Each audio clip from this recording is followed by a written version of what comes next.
Welcome to Florham Park, New Jersey. We're at Jets headquarters as they get ready to play the Dolphins this Sunday in Miami. I'm Mark Hale with George Willis, our columnist here. And George, let's talk about Mark Sanchez. We just got finished talking to him in the locker room, and one of the things that you took out of it was this is a quarterback that needs to stand up for himself a little bit more. Tell us what you think about that. Well, absolutely. You know, there were a lot of questions about what happened in Pittsburgh, especially right there at the end of the first half when the Jets basically gave up.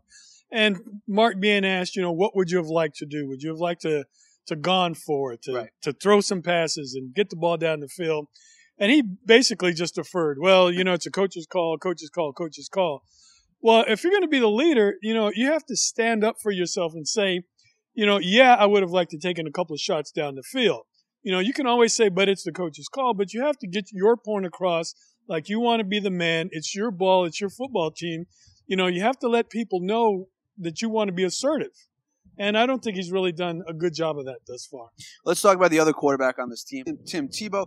Rex Ryan talked today about, he was asked if we're going to see Tebow more this week against Miami. He said probably. Now, that might just be coach speak. He only had 3 snaps last week. Maybe he only has 1 or 2 more this week. But, George, let me ask you, is Tim Tebow a guy that you think we do need to see more of in order for this Jets offense to be more effective?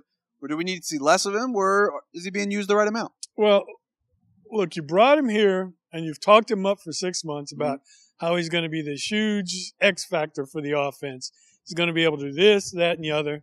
And I think you need to use him. Yeah. He came in, he made a good gain on the first play. They had good positive yardage on the second play. Why not go back to that, especially when you're getting nothing offensively? The Steelers were playing a lot of press coverage. The Jets weren't doing much against that. So bring him in and mix it up a little bit. Tony Soprano was the guy who supposedly invented this offense.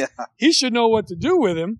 So get him out there and let him play. Yeah, and we'll see if Soprano breaks out the Wildcat a little more this week against his old team in Miami. George, last thing, Mark Sanchez was asked, hey, when you step out on the field on Sunday against Miami, will you think back to that last game of the season last year? Things went badly for the Jets. They lost. They were eliminated from playoff contention on that last Sunday of the year in Miami. Sanchez said, no, we're a totally different – I think we're a totally different team now. You buy that? Is this? No, I don't buy that. I don't either. I think they think about it all the time. Whenever in Santonio Holmes' name comes up, Mark's like, oh, he's getting it. He's working hard. We've been doing this, that. They go overboard to sell it. So obviously it's something that's on their mind all the time. So going back to Miami, I think that's only going to stir up those memories even more. All right, we'll see how that goes with Sanchez and the Jets this weekend. Jets and Miami Dolphins in Miami this Sunday afternoon at 1 o'clock. You can follow George on Twitter at the very coolly named George Willis 007. You can follow me on Twitter at Hale Mark. I'm going to talk to you again soon. Thanks for watching.